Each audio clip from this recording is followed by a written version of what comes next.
അലീന അങ്ങനെ വീണ്ടും ശരണിയുടെ വീട്ടിലേക്ക് എത്തിയിരിക്കുകയാണ്. അങ്ങനെ ശരണിക്ക് അലീനയെ കണ്ടപ്പോൾ വലിയൊരു ആശ്വാസമാവുന്നുണ്ട്. എന്നാൽ ശരണിയുടെ അടുത്തേക്ക് അലീന ചെല്ലുന്നൊന്നും ആങ്ങളയ്ക്കും അമ്മയ്ക്കും അച്ഛനും ഒട്ടും ഇഷ്ടമില്ല. ആങ്ങളെ അവളോട് തുറന്ന് പറയുന്നുണ്ട്, നീ എൻ്റെ വീട്ടിലേക്ക് വരുന്നത് എനിക്കൊട്ടും ഇഷ്ടമില്ല, നിന്നെ ഞങ്ങൾക്ക് ആർക്കും അത്ര വിശ്വാസമില്ല എന്നൊക്കെ പറയുമ്പം അലീന പറയാണ്, ഞാനൊരു അനാഥയാ, 23 വർഷം ഒരു അനാഥാലയത്തിലാണ് ഞാൻ ജീവിച്ചത്. അവിടെ ജീവകാരുണ്യ പ്രവർത്തനങ്ങളായിരുന്നു എൻ്റെ മെയിൻ പണി. അത് മാത്രമല്ല, ഇതുപോലെ തകർന്നുപോയ ഒരുപാട് പെൺകുട്ടികളെ ജീവിതത്തിലേക്ക് ഞാൻ തിരിച്ചു കൊണ്ടുവന്നിട്ടുണ്ട്. അതുകൊണ്ട് തന്നെ ശരണി അനുഭവിക്കുന്ന വേദന എന്താണെന്ന് നിങ്ങളെക്കാൾ എല്ലാവർക്കും എനിക്ക് മനസ്സിലാക്കാൻ സാധിക്കും. അവളുടെ ഈ അവസ്ഥ, അവൾ ഇപ്പോൾ അനുഭവിക്കുന്ന മാനസികാവസ്ഥയെല്ലാം എനിക്ക് നന്നായി മനസ്സിലാക്കാൻ സാധിക്കും. അത് മാത്രമല്ല, ഞാൻ കൗൺസിൽ ചെയ്യാനും ഒക്കെ ആയിട്ട് പോയിട്ടുണ്ട്. അവളെ തിരിച്ചു കൊണ്ടുവരാൻ പറ്റുമെന്ന് എനിക്ക് ഉറപ്പുണ്ട്, നിങ്ങൾ എന്നെ വിശ്വസിക്കുക എന്നൊക്കെ പറയാണ്. അമ്മയും അച്ഛനും വേറെ നിവൃത്തിയില്ലാത്തതുകൊണ്ട് അവൾ പറഞ്ഞത് കേട്ട് അവളെ അകത്തേക്ക് പറഞ്ഞയക്കാണ്. അങ്ങനെ അകത്ത് ചെന്ന് അലീനയെ കണ്ടപാടെ ശരണയ്ക്ക് എന്തോ ഒരു പോസിറ്റീവ് എനർജിയൊക്കെ തോന്നുന്നുണ്ട്. ഏകദേശം ഒരു ചേച്ചിയെ കണ്ടതുപോലെ, ബാക്കിയുള്ളതൊക്കെ ആങ്ങളമാരാണല്ലോ, അപ്പോൾ ഒരു സ്വന്തം സഹോദരിയെ കണ്ട ഒരു ഫീല് ശരണയ്ക്ക് തോന്നാണ്. അങ്ങനെ ശരണ്യ അലീന വിളിച്ചുടനെ എഴുന്നേക്കാൻ കേട്ടോ, എഴുന്നേറ്റിരിക്കുന്നുണ്ട്. അലീന പറയുന്നുണ്ട്, ആഹാ, ഇന്നലെ കണ്ടതിലും നല്ല മിടുക്കിയായല്ലോ.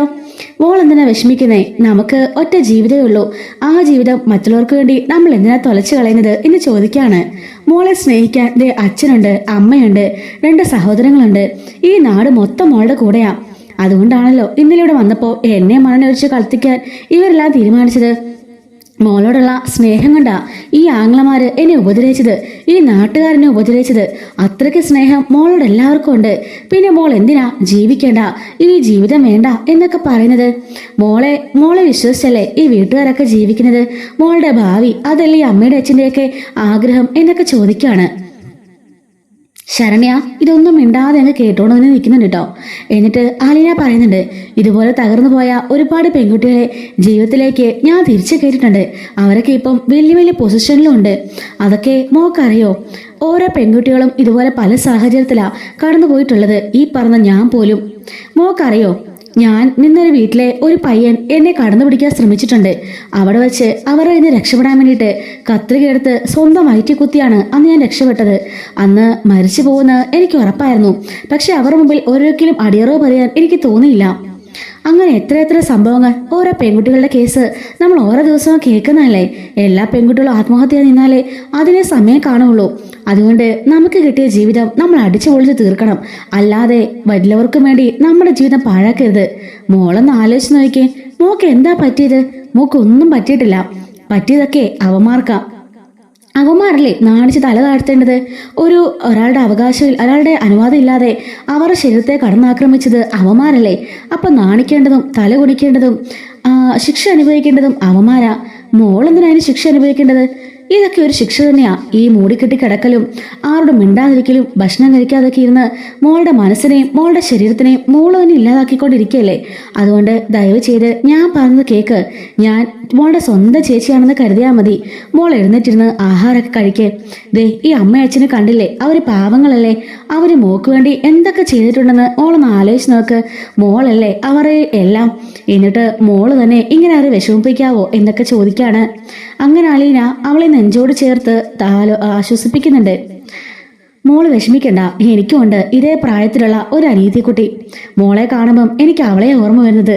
അവളെ ഇപ്പം വേറൊരു വീട്ടുകാര് ദത്തെടുത്തോണ്ട് പോയി. അവളിപ്പോൾ അവിടെ സന്തോഷത്തോടെ ജീവിക്കാം. അവൾക്ക് ഇത് സംഭവിച്ചെങ്കിലും എനിക്ക് ഇത് തന്നെയല്ലേ ചെയ്യാൻ പറ്റുള്ളൂ. അതുകൊണ്ട് മോൾ ഒന്നുകൊണ്ടും വിഷമിക്കണ്ട. ഞങ്ങളെല്ലാം മോളുടെ കൂടെ തന്നെയുണ്ട്. ആരും ഇല്ലെന്നുള്ള തോന്നല്, ഒറ്റയ്ക്കായി പോയെന്നുള്ള തോന്നലൊന്നും മോക്ക് വേണ്ട. ഈ ജീവിതം അവസാനിപ്പിക്കണമെന്നൊക്കെ എന്തുദ്ദേശിച്ചില്ല മോള് പറയുന്നത്? നമ്മളുടെയൊക്കെ ജീവന് എന്തുമാത്രം വിലയുള്ളതെന്ന് മോക്കറിയോ? ദൈവം നമ്മളെയൊക്കെ ഇങ്ങോട്ടേക്ക് പറഞ്ഞയച്ചത് ഓരോ നിയോഗമുണ്ട്. ആ ഷാജിച്ചേട്ടൻ കണ്ടില്ലേ, അദ്ദേഹത്തിന് നിയോഗമായിരുന്നു എന്നെ രക്ഷപ്പെടുത്താനായിട്ട്. അതുകൊണ്ടല്ലേ ഞാൻ രക്ഷപ്പെട്ടത്. അല്ലെങ്കിൽ ഒന്ന് ആലോചിച്ച് നോക്കിയേ, എന്നെ ഒരു പച്ചയ്ക്ക് കത്തിച്ചേനെ, ഞാൻ നിന്ന് കത്തിയേനെ. അതിൻ്റെ പേരിൽ മോടെ സഹോദരങ്ങളും ഈ നാട്ടിലെ പകുതി മുക്കാലും പേരും ജയിലിലാവത്തില്ലായിരുന്നോ? ഒന്ന് ആലോചിച്ച് നോക്കിയേ എന്നൊക്കെ പറയാണ്. ഷാജിച്ചേട്ടൻ അങ്ങനെ വലിയൊരു പുണ്യകർമ്മം ചെയ്തതുകൊണ്ടാണ് ഞാൻ ഇന്നിവിടെ നിൽക്കുന്നത്. അങ്ങനെ ഈ ഭൂമിയിലേക്ക് അയച്ച ഓരോ മനുഷ്യർക്കും ഓരോ നിയോഗമുണ്ട് മോളെ എന്നൊക്കെ പറയാണ്. അങ്ങനെ ഇതൊക്കെ കേൾക്കുമ്പോൾ ശർമ്മയ്ക്ക് വല്ലാത്തൊരു കോൺഫിഡൻസ് തോന്നിക്കാണ്. അങ്ങനെ പുറത്തേക്ക് വന്നിട്ട് ആ കുട്ടിയുടെ അമ്മ മക്കളോടും ഭർത്താവിനോടും പറയുന്നുണ്ട്. ശരിക്കും നമ്മുടെ മോൾ എഴുന്നേറ്റിരുന്നു, ആഹാരം കഴിച്ചു. അതൊക്കെ കാണുമ്പം എനിക്ക് ഒത്തിരി സന്തോഷമുണ്ട്. ആ അലീനെന്ന് പറഞ്ഞ കൊച്ചു പറഞ്ഞ ഓരോ വർത്താനം കേൾക്കുമ്പം നമുക്ക് തന്നെ മനസ്സിന് എന്ത് ആശ്വാസം എന്നറിയോ.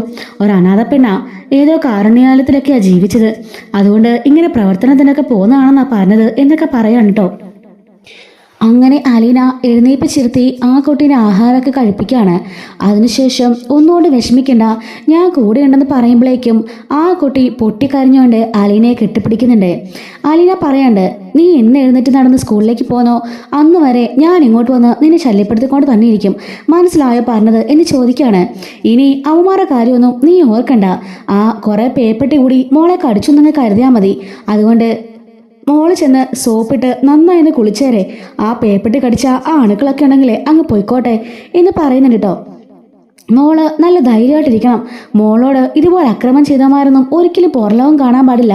അവന്മാർ 4 പേരും ജയിലിൽ പോകണം, അഴി എണ്ണണം. അവിടെ അവന്മാർക്കിപ്പോൾ നല്ല അടിയായി കിട്ടിക്കൊണ്ടിരിക്കുന്നത്. സ്റ്റേഷനിൽ വെച്ച് ഞാൻ 4 പേരെയും കണ്ടിരുന്നു. 4 പേരും പൊതിരെ തല്ലുകിട്ടിട്ടുണ്ട്. 4 പേർക്കും നടക്കാൻ പോലും വയ്യ. ഇനി ജയിലിൽ ചെന്ന് കഴിയുമ്പോൾ നടയടി അങ്ങനെ ഒരുപാട് അടിയും അവിടെ നിന്ന് കിട്ടാനുണ്ട്. ഈ 30 ദിവസം കൊണ്ട് അവന്മാർ നല്ല അടി കൊള്ളും. അതൊന്നും പോരാ, മോളുടെ മൊഴിയാണ് ഏറ്റവും പെർഫെക്റ്റ് ആയിട്ട് നിൽക്കേണ്ടത്, ഏറ്റവും പവർഫുൾ അതിനാണ്. എന്തായാലും ബാക്കി തെളിവുകളെല്ലാം ഓക്കെയാണ്. മോള് പോയി അവരോട് പറയണം, കോടതിയിൽ മൊഴി കൊടുക്കണം. അവന്മാര് മോളെ എന്തുമാത്രം ഉപദ്രവിച്ചു എന്നുള്ളത്. ആ ഒറ്റ മൊഴിയില്ല അവന്മാരെ ശിക്ഷ വിധിക്കാൻ പോണത്. അവന്മാരൊക്കെ കിടന്ന് അനുഭവിക്കട്ടെ. മോളോട് ചെയ്തതിന് മോളല്ല അവന്മാരെ അനുഭവിക്കേണ്ടത്. അവന്മാർ ജയിലിൽ നിന്ന് ഇറങ്ങുമ്പം മോള് നന്നായി പഠിച്ച് ഒരു ജോലി മേടിച്ച് വലിയൊരു പൊസിഷനിലെത്തണം. മോൾക്കൊന്നും സംഭവിച്ചിട്ടില്ല, അവന്മാർക്കാണ് എല്ലാം നഷ്ടമായെന്ന് അവന്മാർക്ക് തന്നെ മനസ്സിലാവണം എന്നൊക്കെ അലീന പറയാണ്. അങ്ങനെ അലിയുടെ നിർബന്ധപ്രകാരം ആ കുട്ടി അവിടെ നിന്ന് എഴുന്നേറ്റ് കുളിക്കാനൊക്കെ ആയിട്ട് പോകുന്നുണ്ട്. അങ്ങനെ കുളിച്ചിട്ട് തിരികെ വരുന്ന അവളുടെ തലയൊക്കെ ഇവള് തോർത്ത് കൊടുക്കുകയാണ് കേട്ടോ, തലമുടിയൊക്കെ. അതിനുശേഷം നന്നായിട്ട് ഡ്രസ്സൊക്കെ ചെയ്തിട്ടാണ് അവൾ വരുന്നത്. അവളുടെ പൊട്ടൊക്കെ കുത്തി കൊടുത്തിട്ട് പറയുന്നുണ്ട്, ഇത്രയും സുന്ദരിയായ മോൾ എന്തിനാ ഈ ചടഞ്ഞുകൂടി കുളിക്കാതെയും നനയ്ക്കാതെയും കഴിക്കാതെയൊക്കെ കിടക്കുന്നത്? പുറത്തോട്ടൊക്കെ ഇറങ്ങിക്കേ. അയ്യോ വേണ്ട, എനിക്ക് പേടിയാ, ഞാൻ പുറത്തേക്ക് ഇറങ്ങില്ല. അങ്ങനെ പറയരുത്. മോൾ ആരെയാ പേടിക്കുന്നത്? ഈ സമൂഹത്തെയോ? ഈ നാട്ടിലുള്ള ഈ കോളനിയിലുള്ള എല്ലാവരും പാവങ്ങളാ, എനിക്കത് മനസ്സിലായി. മോളെ എല്ലാവർക്കും വലിയ ഇഷ്ടമാണ്. ഒരു കുടുംബം പോലെ കഴിയുന്നവരല്ലേ ഇവരെല്ലാവരും. അതുകൊണ്ട് ദയവ് ചെയ്ത് മോളെ പുറത്തേക്കൊക്കെ ഇറങ്ങണം. മോളെ കാണുമ്പോൾ എല്ലാവർക്കും സന്തോഷമാവുകയുള്ളൂ, അല്ലാതെ മോളെ ആരും കുറ്റപ്പെടുത്തില്ല. മോളെ കുറ്റപ്പെടുത്തേണ്ട കാര്യം എന്താ? മോക്കെന്തോ വലിയ നഷ്ടമായെന്നല്ലേ മോളുടെ ചിന്ത? അങ്ങനെ ഒന്നുമില്ല. നഷ്ടപ്പെട്ടതെല്ലാം അവന്മാർക്കാ, മോക്കൊന്നും നഷ്ടപ്പെട്ടിട്ടില്ല. ഞാൻ പറഞ്ഞല്ലോ, ഒന്ന് സോപ്പിട്ട് ഉറച്ചത് തീരാന്ന അതൊക്കെ ഉള്ളൂ നമുക്ക് എന്ന് പറയാണ്. അങ്ങനെ ശർണേനെ കൊണ്ട് പുറത്തേക്ക് വരുമ്പോഴേക്കും ആ വെട്ടം കണ്ട് ശർണിയ മുഖത്തേക്ക് കൈവച്ച് ഇങ്ങനെ മറയ്ക്കാണ്. അപ്പോൾ അലീന, മോളെ സാരമില്ല, നീ പുറത്തേക്ക് വാ എന്നും പറഞ്ഞുകൊണ്ട് അവളെ പുറത്തേക്ക് കൊണ്ടുവന്ന് ആ നടയിൽ ഇരുത്തുന്നുണ്ട്. അമ്മയും അച്ഛനും ആങ്ങളെയൊക്കെ ഇത് കണ്ട് ഞെട്ടിപ്പോവാണ് കേട്ടോ. ശരണ്യ മൂടിപ്പോച്ച് കിടക്കായിരുന്നല്ലോ, അവിടെ നിന്ന് അവളെ ഇങ്ങോട്ടേക്ക് പിടിച്ചുകൊണ്ട് വന്നില്ലേ, അതുകൊണ്ട് തന്നെ. എന്നിട്ട് ശരണ്യയോട് അലീന പറയുന്നുണ്ട്, മോൾ ഒന്നുകൊണ്ടും വിഷമിക്കണ്ട, ഞങ്ങളെല്ലാവരും നിന്റെ കൂടെയുണ്ട്. നോയിക്കേ, നിനക്ക് വേണ്ടി ജീവൻ കളയാൻ നിൽക്കുക നിന്റെ അമ്മയും അച്ഛനും സഹോദരങ്ങളും. ഇതിൽ പരം എന്താ വേണ്ടത്? എന്നെയൊക്കെ ഒന്ന് ആലോചിച്ച് നോക്കിക്കേ, എനിക്ക് വേണ്ടി പറയാൻ ആരുമില്ല. ഇന്നലെ ഇവിടെ വെച്ചെന്നെ കത്തിച്ചിരുന്നെങ്കിലും എന്നെ അന്വേഷിച്ച് ആരും വരാൻ പോണില്ല. കാരണം സ്നേഹനികേതം എന്ന അനാഥാലയത്തിലാണ് ഞാൻ വളർന്നത്. ഞങ്ങളെ വളർത്തിയത് ഒരു പ്രജിത്ത മമ്മി എന്ന് പറഞ്ഞ ഒരു വലിയ മനസ്സിനുടമയാണ്. അവർ മരിച്ചുപോയി. അതിനുശേഷം അവിടെ ഉണ്ടായിരുന്ന ഞങ്ങൾ ഓരോരുത്തരെയും ഓരോ സ്ഥലത്തേക്ക് അയക്കായിരുന്നു. എന്നെ ഒരു വീട്ടിലെ ജോലിക്കാരിയാക്കിയിട്ട് എൻ്റെ അനിയത്തിക്കുട്ടി എന്ന് പറഞ്ഞ രേവതിക്കുട്ടീനെ അവളെ ഒത്തിരി വന്ന് ദത്തെടുത്തു, അതും ജോലിക്കാരിയായിട്ടാ. പക്ഷെ അവളെ അവർ നന്നായിട്ട് നോക്കുന്നുണ്ട്. അങ്ങനെ ഓരോരുത്തരും ഓരോ വഴിക്ക് പോയി. ഞങ്ങൾക്കൊക്കെ എന്തെങ്കിലും സംഭവിച്ചാൽ പോലും ആരും ചോദിക്കാൻ വരാനില്ല. പക്ഷെ മോക്ക് അങ്ങനെയല്ല, മോക്ക് എല്ലാവരും ഉണ്ട്. അതുതന്നെ വലിയൊരു ആശ്വാസം. എല്ലാവരും ഉള്ളവർക്ക് ആരുമില്ലാത്തൊരു വേദന എന്താണെന്ന് പറഞ്ഞാൽ ഒരിക്കലും മനസ്സിലാവില്ല മോളെ എന്നൊക്കെ പറഞ്ഞ് മനസ്സിലാക്കുന്നുണ്ട്. അങ്ങനെ അവളുടെ മുടിയൊക്കെ കോതി ആ മുടിയൊക്കെ കെട്ടിക്കൊടുക്കുന്നുണ്ട്. ദേ, നന്നായി പഠിക്കണം, പരീക്ഷയൊക്കെ വരികയാണെന്ന് മോക്കറിയാലോ. ഇനി നന്നായിട്ടൊക്കെ പഠിച്ച് നല്ലൊരു ജോലിയൊക്കെ വാങ്ങിക്കണം. ഈ സമൂഹത്തിന് മുന്നിൽ മോൾക്ക് ഒന്നും സംഭവിക്കാത്ത പോലെ തന്നെ മോള് നടക്കണം. എല്ലാവരും മോളെ കൂടെ അത്ഭുതപ്പെടണം എന്നൊക്കെ പറയാൻ കേട്ടോ. അങ്ങനെ ഇവൾ ഇറങ്ങി നിൽക്കുന്നത് കാണുമ്പോഴേക്കും അങ്ങോട്ടേക്ക് 2-3 ചേച്ചിമാർ എന്നിട്ട് മോളെ ശരണേ, ഇപ്പൊ മോളെ കാണാനേ ഞങ്ങളുടെ മനസ്സിന് വലിയ സന്തോഷമുണ്ട്. മോളൊന്ന് എഴുന്നേറ്റൊന്നിരുന്നല്ലോ. മോളുടെ കിടപ്പ് കണ്ടിട്ട് ഞങ്ങൾക്ക് ആർക്ക് സഹിക്കാൻ വയ്യായിരുന്നു. എന്തായാലും മോൾ എഴുന്നേറ്റല്ലോ, ഞങ്ങൾക്ക് ഒത്തിരി സന്തോഷമായി. പഴയതുപോലെ ഇതിലേക്ക് പാറിപ്പറന്ന് മോള് നടക്കണം. മോളും ഞങ്ങളുടെ സ്വന്തം മോളെ പോലെയാ എന്നൊക്കെ ചേച്ചിമാർ പറയാണ്. അത് കേൾക്കുമ്പം അവൾക്ക് വലിയൊരു കോൺഫിഡൻസ് ആവുന്നുണ്ട്. എല്ലാവരും തന്നെ എങ്ങനെ നോക്കിക്കാണും, ആളുകൾ തന്നെ ചിരിക്കുമോ, അങ്ങനെയൊക്കെ ഒരു പേടിയായിരുന്നല്ലോ അവളുടെ മനസ്സിൽ. അയലോക്കത്തുള്ള ചേച്ചിമാരൊക്കെ ഒന്നങ്ങനെ പറയുമ്പോൾ തന്നെ അവളുടെ മനസ്സിലത് വലിയൊരു കോൺഫിഡൻസ് ആവുന്നുണ്ട്. അങ്ങനെ അച്ഛനും അമ്മയും ഇത് കണ്ട് ഭയങ്കര സന്തോഷത്തിൽ അവിടെ നിൽക്കായിരിക്കും. അലീന അങ്ങനെ ശരണയോട് പറയാണ്, ഞാൻ പോയതിനു ശേഷം മൂടി പോച്ച് കിടന്നേക്കരുത്. പഠിക്കാനുള്ളതൊക്കെ എടുത്തു വെച്ച് പഠിച്ചോണം. പിന്നെ അമ്മ തരുന്ന ആഹാരമൊക്കെ മുടങ്ങാതെ കഴിക്കണം. ഞാൻ ഡ്രോയിങ്സ് ഒക്കെ കണ്ടു, നീ നന്നായി ഡ്രോയിങ് ചെയ്യണം, എനിക്ക് മനസ്സിലായി. അതെല്ലാം ചെയ്യണം, മനസ്സിലായല്ലോ എന്നൊക്കെ പറയുമ്പം ശരി ചേച്ചി എന്നവൾ പറയാണ്. അവൾ സംസാരിക്കുന്നതൊക്കെ കേട്ട് ഇവർക്ക് എല്ലാവർക്കും ഒത്തിരി സന്തോഷമാകുന്നുണ്ട്. അലീന പറയാണ്, ഞാനെങ്കിൽ പോവാ. ഞാനൊരു വീട്ടിൽ ജോലിക്ക് നിൽക്കുകയാണെന്ന് നിനക്കറിയാലോ. അവിടെ രാവിലത്തേക്കും ഉച്ചക്കത്തുള്ള എല്ലാം ഉണ്ടാക്കി വെച്ചിട്ടാണ് വന്നത്. പക്ഷേ ചെല്ലുമ്പം അവിടെ എല്ലാം ക്ലീൻ അല്ലാതെ കിടക്കും. എനിക്ക് പോയിട്ട് പെട്ടെന്നെല്ലാം ക്ലീൻ ചെയ്യേണ്ടതുണ്ട് എന്ന് പറഞ്ഞുകൊണ്ട് അലീന ശരണോടും അവരോടും യാത്ര പറഞ്ഞിട്ട് അവിടുന്ന് പോവാണ് കേട്ടോ. അപ്പോഴേക്കും ആ സ്ത്രീ പറയാണ്, ശരിക്കും ഇവളുടെ ഉദ്ദേശം എന്തായിരിക്കും? പേടിയുണ്ട്, സന്തോഷമുണ്ട്. എൻ്റെ മോളെ ഇത്രയും കൈപിടിച്ച് ഉയർത്തിയിരുന്നിട്ട് നിർത്തിച്ചല്ലോ. എനിക്ക് അതിനെ ഓർക്കുമ്പോൾ ഭയങ്കര സന്തോഷമുണ്ട്. പക്ഷെ ആ വീട്ടിലെ വേലക്കാരി ആയതുകൊണ്ട് തന്നെ എനിക്കങ്ങോട്ട് വിശ്വസിക്കാൻ പറ്റുന്നുമില്ല എന്നൊക്കെ ആ സ്ത്രീ പറയാണ്. എന്തായാലും നമ്മുടെ മോള് എഴുന്നേറ്റല്ലോ, എനിക്ക് അത്രയും മതിയെന്ന് ആ അച്ഛൻ പറയുന്നുണ്ട് കേട്ടോ. അങ്ങനെ അവൾ അവിടെ നിന്ന് കുറേ നേരം അവിടെയൊക്കെ എണീറ്റ് നടക്കുകയൊക്കെ ചെയ്യുന്നുണ്ട്. ശേഷം അവൾ പറഞ്ഞ പോലെ പോയിരുന്ന കുറച്ചു നേരം TV കാണുകയും പഠിക്കുകയും ഒക്കെ ചെയ്യണം കേട്ടോ. പണ്ടത്തെ പോലെ അല്ലെങ്കിലും കുറച്ചൊക്കെ ഇത് ബെറ്റർ ആയിട്ട് വരുന്നത്, ഇവള് ബെറ്റർ ആവുന്നത് വീട്ടുകാർ കണ്ട് ഭയങ്കരമായിട്ട് ഹാപ്പി ആവുന്നുണ്ട്. അങ്ങനെ പിറ്റേ ദിവസം രാവിലെ ആവാണ്. പിറ്റേ ദിവസം രാവിലെയും ഇതുപോലെ തന്നെ അലീന വരുന്നുണ്ട്. അലീന വരുമ്പം ശരണ്യ കിടക്കൊന്നും അല്ലായിരിക്കും കേട്ടോ. അമ്മ കൊടുത്ത ആഹാരം വേണ്ട എന്ന് പറഞ്ഞുകൊണ്ട് ഡെസ്കിൽ ഇങ്ങനെ കസാലിൽ ഇരിക്കുകയാണ്. എന്നിട്ട് അവളുടെ സ്റ്റഡിങ് ടേബിളിൻ്റെ അവിടെ മേശപ്പുറത്ത് 2 കൈയും വെച്ച് തലയും കുണിച്ചോട് ഇരിപ്പായിരിക്കും. ഈ സമയം അലീന അങ്ങോട്ട് കയറി വന്നിട്ട്, എന്താ ഇന്ന് വിഷമിച്ചിരിക്കുകയാണോ എന്ന് ചോദിക്കുമ്പം ഏയ് ഇല്ല ചേച്ചി എന്ന് പറയാൻ കേട്ടോ. അലീനയെ കണ്ടപാടെ ആ അമ്മ ഉള്ള ചായമായിട്ട് വരുന്നുണ്ട്. അയ്യോ ഇതിൻ്റെ ഒന്നും ആവശ്യമില്ലായിരുന്നു, ഞാൻ കഴിച്ചിട്ടാണ് ഇറങ്ങിയത്. ഞാൻ പറഞ്ഞല്ലോ അവിടെ 2 പെൺകുട്ടികളും ആ അച്ഛനൊക്കെ ഉണ്ട്, അവർക്കുള്ളതെല്ലാം ഉണ്ടാക്കി വെക്കാതെ എനിക്ക് ഇറങ്ങാൻ പറ്റില്ല. ആ കൂടെ ഞാൻ കഴിച്ചിട്ട് ഇറങ്ങിയത്. സാരമില്ല, ഇത് കുടിച്ചോ. പിന്നെ രാത്രിയിൽ മോള് പറഞ്ഞ പോലെ ഇന്നലെ അവളൊരു പടം വരച്ചു, പിന്നെ കുറച്ച് നേരം പഠിച്ചു. അതുപോലെ തന്നെ ഇന്നലെ അത്താഴവും കഴിച്ചു. ഞങ്ങളുടെ എല്ലാവരും കൂടി ഇരുന്ന് അവൾ ആഹാരം കഴിച്ചു. അത് കണ്ടപ്പം ഞങ്ങൾക്ക് വലിയ സന്തോഷമായി. ശരണ്യ മോൾ ഒരിക്കലും തിരിച്ചു വരില്ലെന്നാ ഞങ്ങളെ കരുതിയത്. മോള് കാരണ ഇതെല്ലാം സംഭവിച്ചേ എന്ന് പറയുമ്പം അലീന പറയാണ്, ഞാൻ പറഞ്ഞില്ലേ ഇങ്ങനെയുള്ള ഒരുപാട് പെൺകുട്ടികളെ ഡീൽ ചെയ്ത് എനിക്ക് ശീലമുണ്ട്. ഇങ്ങനെയുള്ളവരെ കൈപിടിച്ചുയർത്തലാണ് ഞങ്ങളെപ്പോലുള്ളവരുടെ ജോലി. അതുകൊണ്ട് ഒന്നുകൊണ്ട് വിഷമിക്കണ്ട. ഞാനെന്തായാലും അവളെ ട്രാപ്പ് ചെയ്യാനോ അപായപ്പെടുത്താനോ വന്നൊന്നും അല്ല. ഇതിന് പേരിൽ ഒരുപാട് പഴി ഞാൻ ഒരുപാട് പേരൊന്ന് കേട്ട് കഴിഞ്ഞു. പക്ഷേ അതൊന്നും കാര്യമാക്കാതെ ഞാൻ വരുന്നുണ്ടെങ്കിൽ എനിക്ക് ഈ കുട്ടിക്ക് അത്രയ്ക്കും പ്രിയപ്പെട്ടവളാണെന്ന് കരുതിയാൽ മതി എന്നൊക്കെ പറയാണ്. അങ്ങനെ അവിടെ നിന്ന് ചായ അവൾ സ്വീകരിക്കുന്നുണ്ട്. ശരണോട് ചോദിക്കുകയാണ്, അല്ല എങ്ങനെയുണ്ട് ഇപ്പം? നല്ല ബെറ്റർ ഫീൽ ചെയ്യുന്നില്ലേ? ഉണ്ട് ചേച്ചി, കുഴപ്പമൊന്നുമില്ല എന്ന് പറയാണ്. എന്തിനാ കുഴപ്പം? ഞാൻ പറഞ്ഞല്ലോ ഒന്നും സംഭവിച്ചിട്ടില്ല. അങ്ങനെ മോള് കരുതിയാൽ മതി. പിന്നെ അവന്മാരുടെ ശിക്ഷ അത് ദൈവം കൊടുത്തോളും, കോടതിയും. അതുകൊണ്ട് മോൾ നന്നായി പ്രാർത്ഥിച്ചാൽ മാത്രം മതി. മോളോട് ഈ അക്രമം ചെയ്ത എല്ലാമാരും ജയിലിൽ കിടന്ന് അഴിയണം എന്നൊക്കെ പറയാണ്. അല്ല മോള് വരച്ച പടം എവിടെ എന്ന് ചോദിക്കുമ്പം അവൾ വരച്ച പടമൊക്കെ കാണിക്കുന്നുണ്ട്.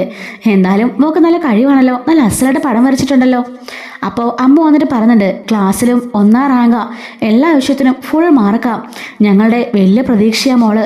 കേട്ടോ, അമ്മ പറഞ്ഞത് കേട്ടില്ലേ? മോളെ വലിയ പ്രതീക്ഷ അവര്. ഈ വർഷം എല്ലാത്തിനും നല്ല മാർക്ക് മേടിച്ച് നല്ലതായിട്ട് പാസ്സാവണം. പിന്നെ നല്ലൊരു കോളേജിൽ പോയിട്ട് നല്ല കോഴ്സ് എടുത്ത് പഠിക്കണം. ശേഷം നല്ലൊരു ജോലി വാങ്ങിക്കണം. അങ്ങനെ വെച്ചിടി മുകളിലേക്ക് കയറണം. എന്നെപ്പോലെ ഒരു വീട്ടിൽ പോയി ജോലിക്കാരെ നിൽക്കേണ്ട അവസ്ഥയൊന്നും ഉണ്ടാവരുത് എന്ന് പറയാണ്. അപ്പോൾ അമ്മ ചോദിക്കുന്നുണ്ട്, അല്ല മോക്കും എന്തെങ്കിലുമൊക്കെ പഠിച്ച് ജോലി വാങ്ങിക്കൂടായിരുന്നോ? ഞാൻ പഠിച്ചത് ഇത് തന്നെയാ. വയ്യാതെ കിടക്കുന്ന ആളുകളെ ശുശ്രൂഷിക്കുക, ഹോം നേഴ്സായിട്ട് പോവുക, അങ്ങനെയുള്ള ജോലിയാണ് ഞാൻ പഠിച്ചത്. പക്ഷേ എന്ത് ചെയ്യാനാ, ഓരോ വീട്ടിലെ ആളുകളുടെ സ്വഭാവം പല രീതിക്കായിരിക്കും. ചിലരവിടെ ചെല്ലുമ്പം എന്നെ പക്ക വേലക്കാരായിട്ട് കണക്കാക്കുന്നത്. ഞാൻ ഹോം നേഴ്സ് ആണെന്ന് പറഞ്ഞാലൊന്നും അവർക്കത് മനസ്സിലാവില്ല. പിന്നെ നമ്മളുടെ ശരീരം നമ്മൾ ആഹാരം കഴിക്കുന്നതല്ലേ, അതുകൊണ്ട് ഞാൻ ശരീരം കൊണ്ട് എന്തൊക്കെ ചെയ്യാൻ പറ്റുമോ അതെല്ലാ ജോലികളും ഞാൻ അവിടെ ചെയ്തു കൊടുക്കും. പലരും പല രീതിക്കായിരിക്കും പെരുമാറുക എന്ന് മാത്രം. ചിലർക്കൊക്കെ നല്ല സ്നേഹമായിരിക്കും. പിന്നെ ഇപ്പോൾ ഉള്ള ഈ ബാലചന്ദ്രൻ എന്ന് നിങ്ങൾ പറയാറില്ലേ, ഈ രോഹിത്തിൻ്റെ അച്ഛൻ, അവരൊക്കെ പാവങ്ങളാ. 2 പെൺമക്കളുണ്ട്, കൃഷ്ണമോളും ബബിതയും. അവരും ഭയങ്കര പാവം പിള്ളേരാ, നല്ല മനസ്സുള്ള പിള്ളേരാ. പക്ഷേ അവരുടെ ആ മേഡം ഉണ്ട്, ആ മേഡം ഇച്ചിരി മുറ്റാട്ടോ. ആ മേഡം എന്നെ ശരിക്കും പണിയെടുപ്പിക്കും. അതുപോലെ തന്നെ എന്നോട് ഭയങ്കര വൈരാഗ്യമാണ്. എന്ത് ചെയ്യാനാ, അതേ സ്വഭാവ മകനും വന്നിരിക്കുന്നത് എന്നൊക്കെ അലീന പറയുന്നുണ്ട്. എങ്കിലും ആ ചെറുക്കനൊക്കെ ഇങ്ങനെ ചെയ്യുന്ന ആരെങ്കിലും കണ്ടോ? അലീന പറയുന്നുണ്ട്. അവൻ്റെ കൂട്ടുകെട്ട് ആ ഹരിയുടെ കൂടെയാ.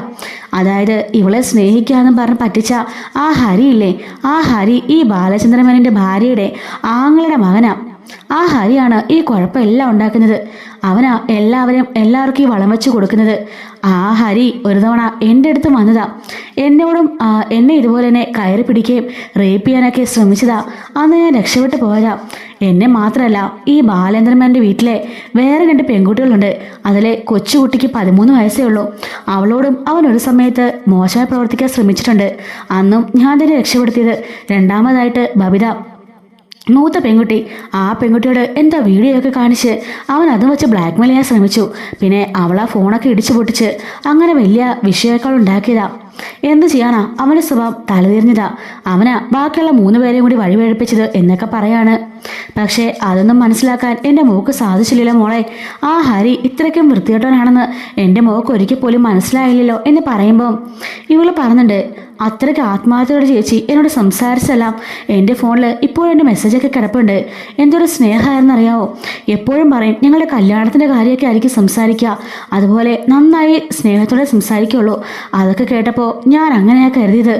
ഒരിക്കലും ഇവനിങ്ങനെ ചതിക്കുമെന്ന് ഞാൻ കരുതില്ല ചേച്ചി എന്നൊക്കെ പറഞ്ഞ് കരയുമ്പം ഞാൻ പറഞ്ഞല്ലോ, കരയൊന്നും വേണ്ട, അവനൊരു രാക്ഷസ ജന്മമാ. പെമ്പിള്ളാരെ കണ്ടാൽ പിന്നെ അവൻ അങ്ങനെയാ. എന്തായാലും അവൻ്റെ ആ സോക്കടൊക്കെ ഇപ്പം ജയിലിൽ കിടന്ന് തീർന്നോളും. ഇനി ഒരിക്കലും അവന് ഒരു പെമ്പിള്ളാരെ ദേഹത്ത് കൈ വെക്കില്ല. അതിന് മാത്രമുള്ളത് ജയിലിൽ നിന്ന് അവന് കിട്ടിക്കോളും എന്നൊക്കെ അലീന പറയുന്നുണ്ട്. എങ്കിലും അവന്മാര് ജയിലിൽ കിടന്ന് അറിയിക്കുന്നത് ഞങ്ങൾക്ക് കാണണം മോളെ. അത് ശരിയാ, എന്തായാലും ആ 4 പേരും ജയിലിൽ കിടന്ന് നരയിക്കണം എന്ന് പറയുമ്പോഴേക്കും ആ പെൺകുട്ടി പറയാണ്, അതിൽ 4 പേരില്ലേ ചേച്ചി? 4 പേരില്ലേ? രോഹിത്തും ഹരിയും പിന്നെ 2 പേരുണ്ടെന്നാണല്ലോ അറിഞ്ഞത്. ആ 4 പേരും അല്ലേ ഇപ്പോൾ സ്റ്റേഷനിൽ കിടക്കുന്നത് എന്ന് ചോദിക്കുമ്പം ആ അമ്മ പറയാണ്, ഇവള് പറഞ്ഞത് 3 പേരുള്ളെന്നാ. 3 പേരോ? ഏത് 3 പേര്? അപ്പോൾ ആ പെൺകുട്ടി പറയുന്നുണ്ട്, അത് പിന്നെ ചേച്ചി ഇപ്പം നിൽക്കുന്ന വീട്ടിലെ ആ രോഹിത് എന്ന് പറഞ്ഞ പയ്യനില്ലേ, ആ പയ്യൻ എൻ്റെ ദേഹത്ത് തൊട്ടിട്ടില്ല. ഇത് കേട്ട് അലീനയ്ക്ക് അത് വല്ലാണ്ട് ഷോക്കാവുന്നുണ്ട്. മോൾ എന്തായി പറയുന്നേ? രോഹിത് മോളെ ഉപദ്രവിച്ചിട്ടില്ലേ? ഇല്ല ചേച്ചി, പക്ഷെ ഞാൻ ചെന്ന സമയത്ത് ഈ രോഹിത്തും ബാക്കി 3 പേരും അവിടെ ഉണ്ടായിരുന്നുള്ള സത്യമാണ്. പക്ഷെ രോഹിത്ത് എന്നെ ഉപദ്രവിച്ചിട്ടില്ല. മോൾ എന്തൊക്കെയാ മോളെ പറയുന്നേ? അതെ ചേച്ചി, രോഹിത്ത് എൻ്റെ ദേഹത്ത് കൈവച്ചിട്ടില്ല, അതെനിക്ക് ഉറപ്പാ. എനിക്ക് മയക്കുമരുന്ന് നൽകിയ അവരകത്തേക്ക് കയറുമ്പോൾ തന്നെ രോഹിത്ത് അവിടുന്ന് സ്ഥലം വിട്ടുണ്ടായിരുന്നു പേടിച്ചിട്ട്. ശേഷം ഇവർ 3 പേരും കൂടിയാ എന്നെ റേപ്പ് ചെയ്തത്. ആ സമയത്തെല്ലാം അവർ പറയുന്നുണ്ടായിരുന്നു രോഹിത്ത് മുങ്ങിയെന്ന്. അത് മാത്രമല്ല, എനിക്ക് ബോധം വന്ന സമയത്തും രോഹിത്തോട് ഉണ്ടായിരുന്നില്ല.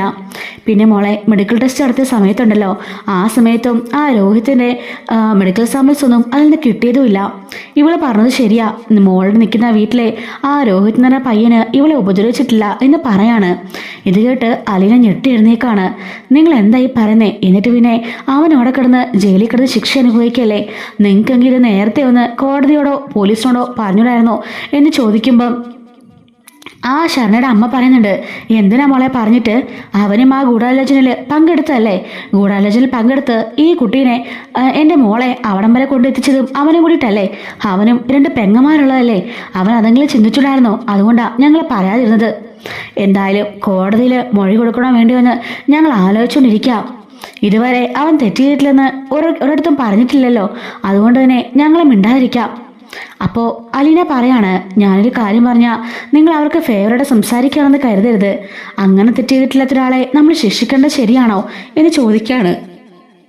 അപ്പോൾ ശരണയുടെ അമ്മ പറയുന്നുണ്ട്, എങ്കിലും ഗൂഢാലോചനയിലും ഈ മോളെ കൊണ്ടുവരുന്നതിലെല്ലാം അവനും പങ്കെടുത്തല്ലേ, അവനെങ്കിൽ ഒരു വാക്ക് പറയാമായിരുന്നല്ലോ, അല്ലെങ്കിൽ പോലീസിൽ അറിയിക്കുകയായിരുന്നെങ്കിൽ ഇവളെ രക്ഷിക്കാൻ പറ്റുമായിരുന്നല്ലോ, അവനൊന്ന് ശ്രമിച്ചിരുന്നെങ്കിലും ഇവളെ രക്ഷപ്പെടുത്താൻ സാധിക്കില്ലായിരുന്നോ, അതിനവൻ ശ്രമിച്ചില്ലല്ലോ, അതുകൊണ്ട് തന്നെയാണ് ഞങ്ങളൊന്നും പറയാതിരുന്നത്, അവൻ അനുഭവിക്കട്ടെ എന്ന് കരുതിയത്.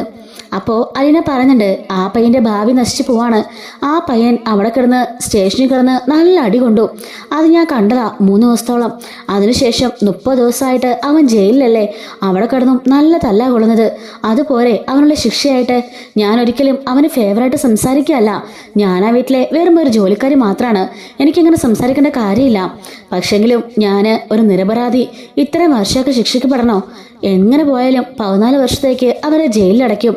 ആ പയ്യനെ അങ്ങനെ ശിക്ഷിക്കേണ്ട കാര്യമുണ്ടോ എന്ന് ചോദിക്കുമ്പം നമ്മുടെ സഹോദരൻ വന്നിട്ട് പറയുന്നുണ്ട്, ഓമനക്കുട്ടൻ പറയാണ്, വേണം, അവനോട് ചേർന്നാണല്ലോ ഇതെല്ലാം ഒപ്പിച്ചത്. അപ്പോൾ അലീന പറയാണ്, അതൊക്കെ നിങ്ങളുടെ ഇഷ്ടം, ഒരിക്കലും ഞാൻ തിരുത്തി പറയുന്നില്ല. പിന്നെ ഒന്നുകൂടി നിങ്ങൾ ആലോചിച്ച് നോക്ക്, ഒരു പയ്യൻ്റെ ഭാവിയാ, അവൻ അറിയാതെ ഒരു തെറ്റിലേക്ക് കൈ ചൂണ്ടി. ഓമനക്കുട്ടൻ ചെയ്തതും അതായിരുന്നല്ലോ, സ്വന്തം സഹോദരിക്ക് വേണ്ടി എന്നെ തീ കൊളുത്താൻ നീ ശ്രമിച്ചില്ലേ? ഷാജിയേട്ടൻ വന്നില്ലായിരുന്നെങ്കിൽ അന്ന് നീ എന്നെ കത്തിച്ചേനെ, നീ ഇപ്പോൾ ജയിലിൽ പോയി കിടക്കേണ്ട അവസ്ഥ ഉണ്ടാവില്ലായിരുന്നോ? അതൊക്കെ കൂടി ഒന്ന് ആലോചിച്ച് നോക്ക്, അതിനുശേഷം നിങ്ങൾ തന്നെ തീരുമാനിക്കുക. ഞാനെന്തായാലും ഒന്നും പറയുന്നില്ല. തെറ്റ് ചെയ്തവർ ശിക്ഷിക്കപ്പെടണം, അത് മാത്രമേ എനിക്ക് ആഗ്രഹമുള്ളൂ.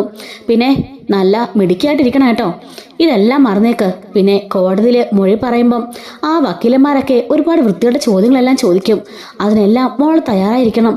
ഒരിക്കലും മോള് തളർന്നു പോകരുത്. മോള് തളർന്നു പോയാലേ അത് പിടിച്ച് വേണം വക്കീലന്മാർക്ക് കയറാനായിട്ട്, അത് മോൾ ഓർമ്മ വേണം. എതിർഭാഗംകാരൊക്കെ ഭയങ്കര സ്ട്രോങ്ങാ, MLA-യും പോലീസും വക്കീലും ഒക്കെ കൈവശമുള്ളവരാ, നല്ല കാശുകാരാ. ഈ കൊല്ലപ്പള്ളിക്കാരും ബാക്കി 2 പേരും പിന്നെ ഞാൻ നിൽക്കുന്ന വീട്ടിലവരൊക്കെ നല്ല പിടിപാടും നല്ല സ്വത്ത് മുതലും ഒക്കെ ഉള്ളവരാ. ആരെ സ്വാധീനിക്കാനൊക്കെ അവർക്ക് പറ്റും. അതുകൊണ്ട് ആ വക്കീല് അതുപോലെ ചോദ്യങ്ങൾ ചോദിക്കും. മോള് സ്വന്തം ഇഷ്ടപ്രകാരം പോയതാണെന്നും അവരെ പീഡിപ്പിച്ചതല്ല, മോളുടെ സമ്മതപ്രകാരം തന്നെ ചെയ്തതാണെന്നും കാശിന് വേണ്ടിയാണെന്നും ഒക്കെ പറയും. അതൊക്കെ മോൾക്ക് ഓർമ്മ വേണം. മോൾ അതിനെതിരെയൊക്കെ നല്ല ശക്തമായിട്ട് പറയണം.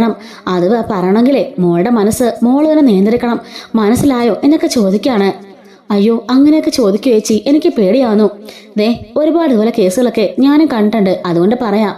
ആ വക്കീല് പറയും, നീ സ്വന്തം ഇഷ്ടപ്രകാരമല്ലേ അവരുടെ കൂടെ പോയത്, അവർ കാശ് തന്നില്ലേ എന്നൊക്കെ ചോദിക്കുമ്പോൾ മോള് ഉള്ള സംഭവം കൃത്യമായിട്ട് നടന്ന പോലെ അങ്ങ് പറഞ്ഞാൽ മതി. അവരുടെ മുമ്പിൽ ചൂളി പോയതുപോലെയോ പേടിച്ചതുപോലെയോ നിൽക്കാൻ പാടില്ല. അത് മാത്രമല്ല, ഹരി എന്തൊക്കെ ചെയ്തിട്ടുണ്ടോ, ഇത്രയും കാലം എന്തൊക്കെ പറഞ്ഞിട്ടുണ്ടോ അതെല്ലാം പറയണം. മോൾക്ക് എന്താ സംഭവിച്ചെന്നുള്ളത് സത്യസന്ധമായിട്ട് മോളങ്ങ് പറഞ്ഞാൽ മതി. വക്കീലിന് മുമ്പിൽ ഒരിക്കലും മോളെ പതറരുത് എന്നൊക്കെ പറയുമ്പം ശരി ചേച്ചി എന്നൊക്കെ പറയാണ്. അങ്ങനെ അലീന അവിടുന്ന് തിരികെ പോകുമ്പം ശരണയും അച്ഛനും അമ്മയും മോനും ഒക്കെ കൂടി ആലോചിക്കാണ്. ആ പെൺകുട്ടി പറഞ്ഞതുപോലെ ആ രോഹിത്തിനെ ആ കേസിൽ നമ്മൾ ഒഴിവാക്കണോ, സത്യമായ കാര്യം പറയണോ? അപ്പൊ സഹോദരൻ പറയാണ്, അവള് പറഞ്ഞ പോലെ എന്തായാലും അവൻ അവിടെ കിടന്ന് കുറെ അനുഭവിച്ചു. ഈ 30 ദിവസം കൊണ്ടും അവൻ ശരിക്കും അനുഭവിച്ചിട്ടുണ്ട്. നാട്ടുകാരും വീട്ടുകാരുടെ മുമ്പിലെല്ലാം അവൻ നാണം കിട്ടില്ലേ? ഒരു റേപ്പിന് അവൻ കൂട്ടുന്നെന്ന് പറഞ്ഞ് അവൻ നാണം കിട്ടു. ജീവിതകാലം മുഴുവനും ആ ഒരു റേപ്പിസ്റ്റിന്റെ പേര് അവന്റെ നെറ്റിൽ തന്നെ കാണും. അതുകൊണ്ട് ഇനിയിപ്പോ മൊഴി മാറ്റി പറഞ്ഞ നല്ലത്. അവൻ തെറ്റ് ചെയ്തിട്ടില്ലെന്ന് നീ പറഞ്ഞോ? സത്യമായിട്ട് പറഞ്ഞല്ലേ അലീന പറഞ്ഞത്, അതുപോലെ തന്നെ പറ എന്നൊക്കെ സഹോദരൻ പറയാണ്. അങ്ങനെ ഇവരെല്ലാം തന്നെ രോഹിതിന്റെ പേരുള്ള ആ കേസ് പിൻവലിക്കാൻ തീരുമാനിക്കാൻ കേട്ടോ. അങ്ങനെ പിറ്റേ ദിവസം അലീന വരുന്നുണ്ട്. പതിവിലും ആക്റ്റീവായി കുളിച്ചൊരുങ്ങി ശരണ്യ അവിടെ ഇരുന്ന് പഠിക്കൊക്കെ ചെയ്യാതിരിക്കും. അമ്മയും അച്ഛനും സഹോദരങ്ങളും എല്ലാം ഓരോ ജോലിയിൽ ഏർപ്പെട്ടിരിക്കായിരിക്കും. അലീന വരുമ്പോഴേക്കും അങ്ങ് പറയാണ്, നോക്ക്, എൻ്റെ മോള് പഴയതുപോലായി. ഇപ്പൊ എൻ്റെ മോളെ കണ്ടോ, എന്ത് ഉഷാറാ, അവക്കൊന്നും സംഭവിച്ചിട്ടില്ലെന്നല്ലേ പറയുള്ളൂ. ഒന്നും സംഭവിച്ചിട്ടില്ലെന്നേ പറയുള്ളൂ എന്നല്ല, ഒന്നും സംഭവിച്ചിട്ടില്ല. അതൊക്കെ നമുക്കറിയാലോ ചേച്ചി, കൊച്ചുകുട്ടിയല്ലേ, അവളുടെ മനസ്സ് പെട്ടെന്ന് തകർന്നു പോയതാ. അത് സാരമില്ല, അതൊക്കെ നേരെ ആയിക്കോളും. നമ്മൾ അവർക്ക് ഫുൾ സപ്പോർട്ടീവായിട്ട് നിൽക്കണം. അവൾ തെറ്റ് ചെയ്തിട്ടില്ലെങ്കിലും സംഭവിച്ചെന്ന് ഒരിക്കലും അവളുടെ മുമ്പ് വെച്ച് പറയാൻ പാടില്ല എന്ന് കലിന പറയാണ്. പിന്നെ ആ വക്കീല് നല്ല മിടുക്കനായ വക്കീലാ അവർ ഏർപ്പാടാക്കിയിരിക്കുന്നത്. ഞാനിന്നലെ പറഞ്ഞെല്ലാം ഓർമ്മയുണ്ടല്ലോ. മോളെ എപ്പോഴും മോട്ടിവേറ്റ് ചെയ്യണം, അതുപോലെ അവൾക്ക് ശക്തി പകരാൻ നിങ്ങൾ മാത്രമേ ഉണ്ടാവുള്ളൂ. അതുകൊണ്ട് കൂടെ നിന്ന് അവൾക്കുള്ള ശക്തി പകരണം, അത് നിങ്ങളെ കൊണ്ടേ പറ്റുള്ളൂ എന്നൊക്കെ പറയുമ്പോൾ അമ്മയച്ഛനും പറയാണ്, ഞങ്ങളത് ചെയ്തോളാം, അവന്മാർക്ക് തക്ക ശിക്ഷ തന്നെ കൊടുക്കണം. പിന്നെ അവൾ പറഞ്ഞതുപോലെ രോഹിത് ബാലേന്ദ്രൻ തെറ്റൊന്നും ചെയ്തിട്ടില്ല. ഇത്രയും ദിവസം അവനോട് കിടന്ന് അനുഭവിച്ച ശിക്ഷ തന്നെ ഞങ്ങൾ വലുതായിട്ട് കാണുകയാണ്. എന്തായാലും ഞങ്ങൾ അവൻ്റെ പേരിലുള്ള കേസ് പിൻവലിക്കാൻ പോവാ. പോവാ. അവിടെ വെച്ച് മൊഴി പറഞ്ഞ സമയത്ത് മോള് മൊഴി പറഞ്ഞോളും എന്ന് പറയുമ്പം അലീന പറയാണ്, അതൊക്കെ നിങ്ങളുടെ ഇഷ്ടം. ഞാൻ പറഞ്ഞല്ലോ, എനിക്ക് അവനോട് യാതൊരു കമ്മിറ്റ്മെന്റ്സും ഇല്ല. തെറ്റ് ചെയ്തെങ്കിൽ അവൻ ശിക്ഷിക്കപ്പെടണം, അത്രേ ഉള്ളൂ എനിക്ക് എന്നൊക്കെ പറഞ്ഞ് കുറേ നേരം അവളോട് ടൈം സ്പെൻഡ് ചെയ്ത് അവളെ ചിരിപ്പിക്കുകയും വർത്തനമൊക്കെ പറയിപ്പിക്കുകയും പഠിപ്പിക്കുകയും എല്ലാം ചെയ്തിട്ട് അലീന തിരികെ പോകുന്നുണ്ട് കേട്ടോ. അപ്പോൾ ഇതിൻ്റെ ബാക്കി സ്റ്റോറി കോടതി മുറിയിൽ ചെന്നാൽ സംഭവിക്കാന്നുള്ളത് അടുത്തൊരു വീഡിയോയിൽ അപ്ലോഡ് ചെയ്യാം കേട്ടോ. മിസ്സാതിരിക്കാൻ ചാനൽ മറക്കാതെ സബ്സ്ക്രൈബ് ചെയ്ത് സപ്പോർട്ട് ചെയ്യണേ. Thanks for watching.